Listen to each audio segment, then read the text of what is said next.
Hello दोस्तों, Magadh classes के YouTube channel पे आपका स्वागत है। आप लोग बिहार स्टेट के मैथ की परीक्षा दे रहे हैं और मैथ की परीक्षाओं में केमिस्ट्री का जो क्वेश्चन पूछा जा रहा है उसका मैं डिटेल सॉल्यूशन इस वीडियो के माध्यम से दूंगा, क्योंकि बच्चे जो हैं केमिस्ट्री से घबरा रहे हैं। घबराने की आवश्यकता ही नहीं है।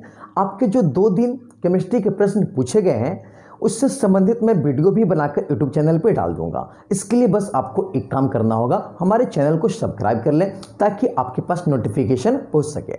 और इससे पहले मैं 2 वीडियो और बनाए हूँ पूछे गए प्रश्न के, उन दोनों वीडियो को देखें अच्छी तरह से। और शेष क्वेश्चन जो बच गए थे उनका मैं आपको सोल्यूशन दे रहा हूँ और आप लोग अच्छी तरह से देखेंगे। फर्स्ट क्वेश्चन थे आपके, कौन सा व्यंजक डी ब्रोगली का है? आपको मैं एक बात बता देता हूँ। डी ब्रोगली जो था इलेक्ट्रॉन की दोहरी प्रकृति के बारे में बतलाया था। यानी यहां से संबंधित प्रश्न आपके और क्या हो सकते हैं कि इलेक्ट्रॉन की दोहरी प्रकृति के बारे में किसने बताया? तो डी ब्रोगली ने बताया कि इलेक्ट्रॉन जो है वो कण के रूप में और तरंग के रूप में गमन करता है, जिस प्रकार से प्रकाश, जैसा कि आप लोग जानते हैं कि प्रकाश की प्रकृति भी दोहरी है, एक आपका तरंग के रूप में और एक आपका कण के रूप में। उसी प्रकार से इलेक्ट्रॉन की भी प्रकृति दोहरी होती है और इसकी जानकारी किसने दिया था? De Broglie. आप लोग कॉपी और पेन लेकर बैठे और नोट करते जाए हमारे पॉइंट को। यानी डी ब्रोगली से और भी पॉइंट्स क्या रहा है कि इलेक्ट्रॉन की दोहरी प्रकृति के बारे में किसने बताया था? De Broglie. और डी ब्रोगली ने क्या बोला कि इलेक्ट्रॉन की द्विक प्रकृति होती है। फर्स्ट होता है क्या? फर्स्ट इलेक्ट्रॉन जो होता है वो कण के रूप में गमन करता है और दूसरा जो आपका इलेक्ट्रॉन होता है वो आपका गमन करता है तरंग के रूप में। इसलिए इलेक्ट्रॉन की प्रकृति द्विक होती है, जिस प्रकार से प्रकाश की प्रकृति भी क्या होती है? दोहरी होती है। तो डी ब्रोगली ने एक समीकरण निकाला और उस समीकरण था डी ब्रोगली का लैम्डा बराबर h/mv। लैम्डा बराबर h/mv ए बी। देखिए आपको पता है mv क्या है? संवेग। किसी भी गतिशील वस्तु के द्रव्यमान और वेग के गुणनफल को संवेग कहते हैं। तो इसको आप लोग ऐसे भी और लिख सकते हैं, लैम्डा बराबर h/p। इसको भी आप डी ब्रोगली का समीकरण कह सकते हैं। तो आपके एग्जामिनेशन में इस प्रकार से भी पूछ सकता है कि डी ब्रोगली का समीकरण क्या है। तो बस आप याद रखेंगे लैम्डा बराबर h/mv। और mv क्या है? संवेग। किसी भी गतिशील वस्तु के द्रव्यमान और वेग के गुणनफल को हम लोग क्या कहते हैं? संवेग। यानी h/ क्या हो गया? v। आप लोग समझ गए? यानी इसका आंसर क्या होगा? b। सेकेंड क्वेश्चन को पढ़ते हैं। निम्न में से कौन सा उभयधर्मी ऑक्साइड है? मैं आपको बता दूं, ऑक्साइड आपके कहने का अर्थ होते हैं 3 प्रकार के होते हैं मुख्यतः। एक होते हैं अम्लीय ऑक्साइड, एक होते हैं क्षारीय ऑक्साइड और एक होते हैं उदासीन ऑक्साइड भी होते हैं और होते हैं उभयधर्मी ऑक्साइड। अब यहाँ पे आप लोग समझिए कि अम्लीय ऑक्साइड क्या है। अम्लीय ऑक्साइड उस ऑक्साइड को कहते हैं जो जल में घुलकर अम्ल देता है, उसको हम लोग अम्लीय ऑक्साइड कहते हैं। और क्षारीय ऑक्साइड किसे कहते हैं? धातु के जितने भी ऑक्साइड होते हैं ना वो क्षारीय होते हैं और अधातु के ऑक्साइड क्या होते हैं? अम्लीय होते हैं। उभयधर्मी क्या होते हैं? जिस ऑक्साइड में अम्लीयता का भी गुण और क्षारीयता का भी गुण पाया जाता है तो उन्हें कहते हैं उभयधर्मी ऑक्साइड। उभयधर्मी ऑक्साइड आपके कुछ जो धातु हैं उनके ऑक्साइड बनाते हैं। जैसे मैं आपको बता देता हूं, उभयधर्मी जो ऑक्साइड है आपके 4 ही धातु बनाते हैं मुख्यतः। आप लोग याद रखेंगे 4 धातुओं में आपके आते हैं एल्युमिनियम, जिंक, टीन और सीसा। यानी एल्युमिनियम, जिंक, टीन और सीसा, इनके जो ऑक्साइड होते हैं वो उभयधर्मी होते हैं। तो ये ऑप्शन में देखते हैं, यहाँ पे जिंक ऑक्साइड फर्स्ट ऑप्शन है जो जिंक के ऑक्साइड है, तो इस ए आपका ऑप्शन हो गया उभयधर्मी ऑक्साइड। इसके अलावा और भी ऑप्शन देख लीजिए, सोडियम ऑक्साइड सोडियम का नहीं होता है, सल्फर डाइऑक्साइड ये भी नहीं होता है, B2O3 ये भी नहीं होता है। यानी आप याद रखेंगे जब भी आपको उभयधर्मी ऑक्साइड हो तो 4 ही तत्व के जो ऑक्साइड होते हैं उभयधर्मी होते हैं। कौन कौन? एल्युमिनियम का ऑक्साइड, जिंक का ऑक्साइड, एसन मतलब होता है टीन, टीन का ऑक्साइड SnO2 और पीवी का ऑक्साइड क्या होता है? PbO2। तो इस प्रकार से आपके जो ऑक्साइड होते हैं वो क्या होते हैं? उभयधर्मी होते हैं। और उभयधर्मी का कंडीशन मैं बता रहा हूं, इसको नोट्स कर लीजिएगा कि एल्युमिनियम, जस्ता, टीन और सीसा के ऑक्साइड जो होते हैं उभयधर्मी होते हैं। तीसरे क्वेश्चन को पढ़ते हैं। विलयन के संकलन में CONH3 6 और Cl2 में उत्पन्न आयन की संख्या कितना है? तो आप लोग को पता ही, ये यहाँ पे आप लोग जो देख रहे हैं एक पूरा कॉम्प्लेक्स दिया हुआ है। यहाँ पे कितने आयन हुआ, एक आयन, और Cl2 यानी 2 और एक कितना टोटल आयन हो गया, 3 आयन। ये जो आप लोग बड़ी ब्रैकेट देख रहे हैं ना, एक कॉम्प्लेक्स आयन है, तो कॉम्प्लेक्स आयन की संख्या कितना है, 1। और यहाँ पे क्लोरीन, क्लोरीन पे कितना चार्ज होता है, माइनस चार्ज होता है, तो यहाँ पे क्लोरीन आयन की संख्या कितना है, 2। तो 2 और 1 कितना, 3। तो इस प्रकार से इसमें कुल आयन कितने हो गए, 3। इसका मैं और भी एग्जाम्पल दूंगा ताकि आप अच्छी तरह से समझ सकें, है ना। हम लोग जानते हैं अगले क्वेश्चन को, क्वेश्चन नंबर 4 को। Fe+2 आयन में उपस्थित अयुग्मित इलेक्ट्रॉन की संख्या क्या है। अब देखिए Fe+2 आयन में उपस्थित अयुग्मित इलेक्ट्रॉन की संख्या क्या है। सबसे पहली बात, आप लोगों को Fe का कन्फिग्रेशन आना चाहिए। Fe का कन्फिग्रेशन क्या होता है, 3d6 और 4s2। A+2 का अर्थ है ना कि आयरन ने 2 इलेक्ट्रॉन को लूज कर दिया, यानी त्याग कर दिया है। तो यहाँ पे 2 इलेक्ट्रॉन जब लूज कर देगा तो इसके पास कितने इलेक्ट्रॉन बचेगा, 6 बचेगा। और आपको पता है कि आयरन जो है वो डी ब्लॉक का एलिमेंट है, यानी कहने का अर्थ है D6। तो डी में कितने घर होता है, आप सभी को पता है, 1 2 3 4 और एक कितना, 5 घर होता है। क्योंकि आपको पता है कि डी में 10 इलेक्ट्रॉन होता है, एस में 2 इलेक्ट्रॉन, पी में 6 इलेक्ट्रॉन, डी में 10 इलेक्ट्रॉन और एफ में 14 इलेक्ट्रॉन होते हैं। एस पी डी एफ आपके उपकक्ष होते हैं, याद रखने का टैक्टिस। एस में 2 होता है, 2 में 4 जोड़ेंगे तो 6, 6 किसका होगा, पी का। पी में 4 जोड़ेंगे तो 10, 10 किसका होता है, डी का। और डी में 4 जोड़ेंगे तो 14 होता है किसका, एफ का। और एक कक्षक में 2 इलेक्ट्रॉन पाया जाता है। कक्षक क्या होता है, जहां पे इलेक्ट्रॉन पाए जाने की संभावना सर्वाधिक होता है। और किसी भी कक्षक में इलेक्ट्रॉन सबसे पहले घड़ी की दिशा में भरता है और शेष जो बचता है वो भरता है घड़ी के विपरीत दिशा में। तो आपके पास 6 इलेक्ट्रॉन है, भरिएगा 1 2 3 4 5, एक क्लॉकवाइज डायरेक्शन है, और ये आपका हो गया 6। अब आपसे क्वेश्चन क्या पूछा है कि अयुग्मित इलेक्ट्रॉन क्या है। अयुग्मित का अर्थ होता है जो जोड़ा नहीं है, जो जोड़ा हो गया वो युग्मित हो गया, जो जोड़ा नहीं होता उसको कहते हैं अयुग्मित। तो आपके कितना दिखाई दे रहा है, एक यहाँ पे हो गया, 1 2 3 और 4, तो इसका आंसर क्या होगा, 4। यानी Fe+2 आयन में उपस्थित अयुग्मित इलेक्ट्रॉन की संख्या कितना होगा, 4। अब हम लोग देखते हैं क्वेश्चन नंबर 5। ये जो क्वेश्चन है कहा जाए तो फिजिक्स में भी है, गैस स्टेट में, और आपके केमिस्ट्री में भी है, दोनों चैप्टर में है। तो इसका मैं आंसर बता देता हूं, उसके बाद मैं इसका आपको सॉल्यूशन देगा। इसका जब आप सॉल्यूशन करेंगे तो आपको आएगा 20 केल्विन। इसके बारे में मैं अभी आपको मैं सॉल्यूशन दूंगा कि किस प्रकार से मैं 20 केल्विन लाया हूं। अगले क्वेश्चन को पढ़ता हूं मैं।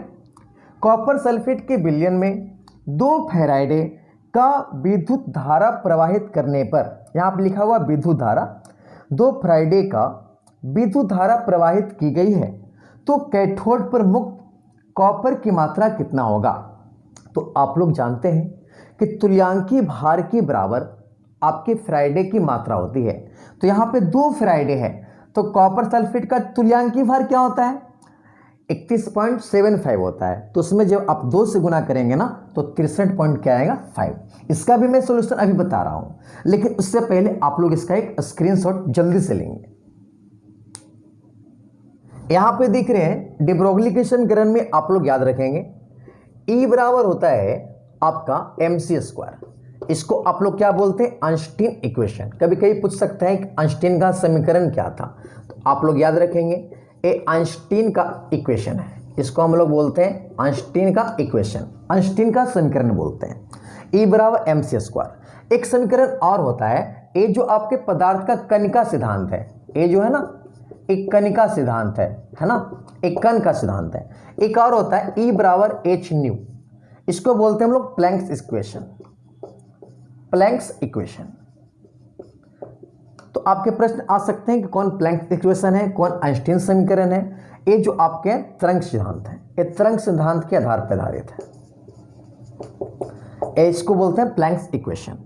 और इसी दोनों इक्वेशन को डेरिवेशन करके आपके दिया गया था डी ब्रोगली का समीकरण, जो आपका था क्या, लैम्डा बराबर h/mv, या h/mv को आप क्या लिख रहे थे, h क्या p, क्योंकि द्रव्यमान और वेग के गुणनफल को हम लोग क्या कहते हैं, संवेग कहते हैं। तो इसका आप लोग एक स्क्रीनशॉट जल्दी से ले लेंगे।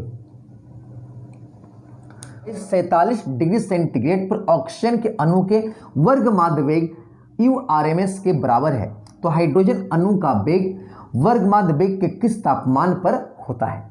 तो मैं आपको सबसे पहले इस क्वेश्चन को देखा जाए तो फिजिक्स में भी देखा जाएगा और केमिस्ट्री में भी देखा जाएगा, दोनों के लिए कॉमन है, गैस स्टेट का क्वेश्चन है।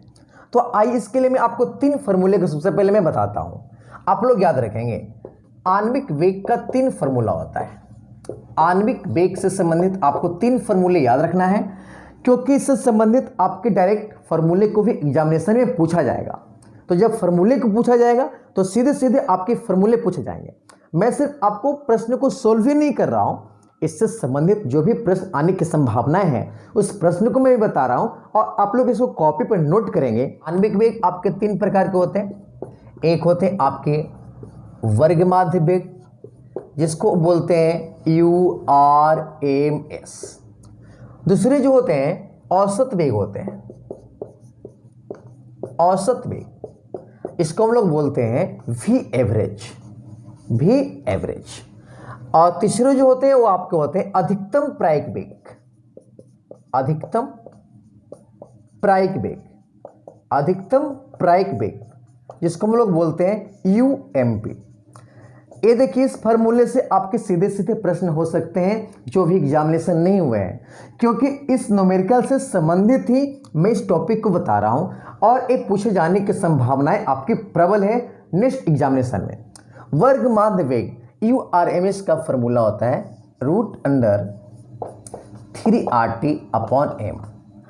औसत वेग का फॉर्मूला होता है आपको 8RT/m और अधिकतम प्रायिक वेग का फॉर्मूला होता है 2RT/m।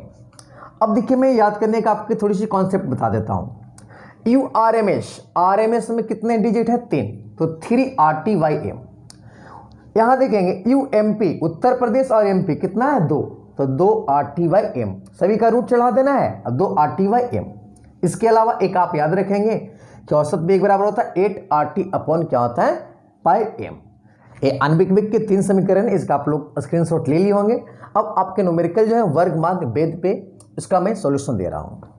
आइए अब हम लोग इस प्रॉब्लम को देखते हैं, जो आपको मैं डायरेक्ट आंसर बताया था।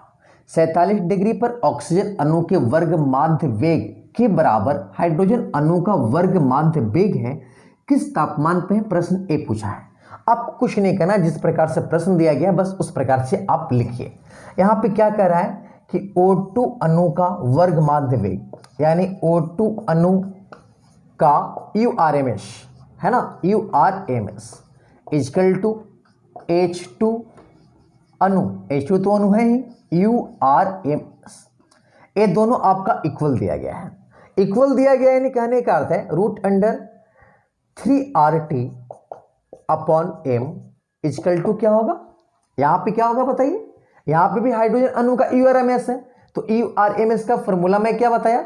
√3RT और अपॉन क्या होता है? m होता है। अब देखिए, यहां पे कुछ नहीं करना है, बस आपको जो दिया गया उस वैल्यू को पुट करेंगे, आपको आंसर आ जाएगा।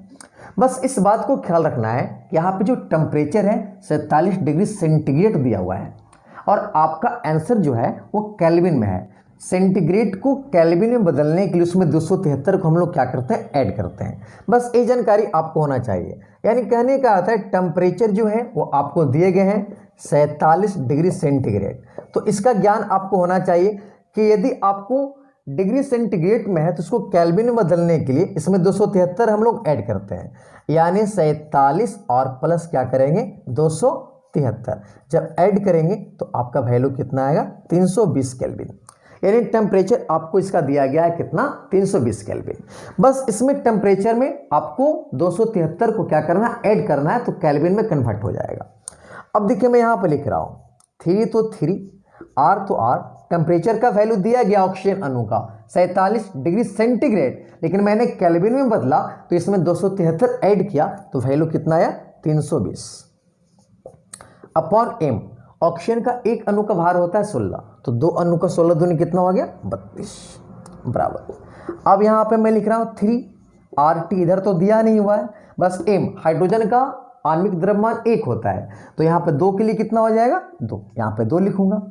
अब देखिए मैं यहाँ पे काट रहा हूँ, R से 3R से 3R चला जाएगा, क्योंकि रूट में है, रूट से रूट भी चला जाएगा, 3R से 3R चला जाएगा। और यहाँ पे काटिए इसको 2 से, तो 16 दूनी 32, यहाँ से 16 दूनी कितना 32, कितना मार्क है 20 मार्क कट जाएगा। तो यहाँ पे सिर्फ T बचा और यहाँ पे 20 बचा, इसलिए T का जो वैल्यू होगा वो आपको कितना केल्विन होगा 20 केल्विन। मैंने आपको इसका आंसर बताया था कितना 20 केल्विन। आइए हम लोग लास्ट प्रश्न को देखते हैं जो आपको पूछे गए हैं। कॉपर सल्फेट की विलयन में 2 फ्राइडे विद्युत धारा प्रवाहित की गई है, तो कैथोड पर मुक्त पदार्थ की मात्रा। मैंने आपको इसका आंसर बता दिया हूँ। देखिए 10 तारीख को जो एग्जाम हुए थे इसमें पूछे गए थे कि एक फ्राइडे में कितने कूलम, तो 96,500 कूलम। अब इससे संबंधित प्रश्न में आपको कुछ और बता देता हूँ।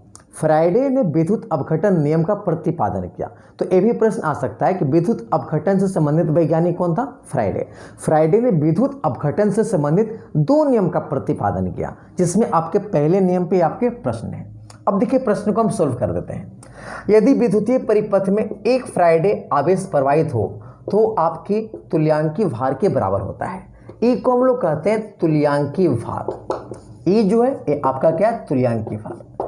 अब देखिए आप लोग तुल्यांकी भार कैसे निकालेंगे, तो तुल्यांकी भार आप लोग यूं ही निकाल सकते हैं। इसका फॉर्मूला होता है पदार्थ का भार और बटे होता है संयोजकता, है ना, संयोजकता। अब देखिए पदार्थ का भार कॉपर के लिए कितना हो जाएगा 63.5। आप सभी को पता है कि कॉपर का द्रव्यमान कितना होता है 63.5, संयोजकता कितना होता है 2, तो इसको जब आप डिवाइड करेंगे तो 31 पॉइंट कितना आएगा 75। अब देखिए यहाँ पे जब एक फ्राइडे आप कहने का अर्थ है आवेश दे रहे हैं, तो आपको कॉपर जो है 31.75 ग्राम प्राप्त हो रहा है। तो आपका प्रश्न क्या कहा है कि 2 फ्राइडे विद्युत धारा प्रवाहित करेंगे, तो आपका इसका क्या होगा डबल, यानी 2 गुने 31.75। तो जब आप कैलकुलेट करेंगे तो आपका आंसर आएगा 63.5 ग्राम। देखिए मैंने कुछ नहीं किया, बस मैंने क्या किया कि एक फ्राइडे से एक तुल्यांकी भार प्राप्त होता है, तो मैंने तुल्यांकी भार निकाला तो इसका 31.75 आया। अब ये इसने 2 फ्राइडे प्रवाहित किया तो 2 से मैंने मल्टीप्लाई कर दिया, तो कितना आएगा 63.5 ग्राम। तो इस प्रकार से आपकी केमिस्ट्री के जो प्रश्न थे मैंने आपको सोल्यूशन दिया। इसके अलावा यदि आपको और भी प्रश्न चाहिए तो हमारे YouTube चैनल को सब्सक्राइब करें और बेल घंटी को बजा लें, ताकि नोटिफिकेशन आपको प्राप्त हो सके, और दोस्तों के पास शेयर करें, लाइक करें, कमेंट्स करें, ताकि मैं प्यार और स्नेह से मैं वीडियो बनाता रहूं। धन्यवाद दोस्तों।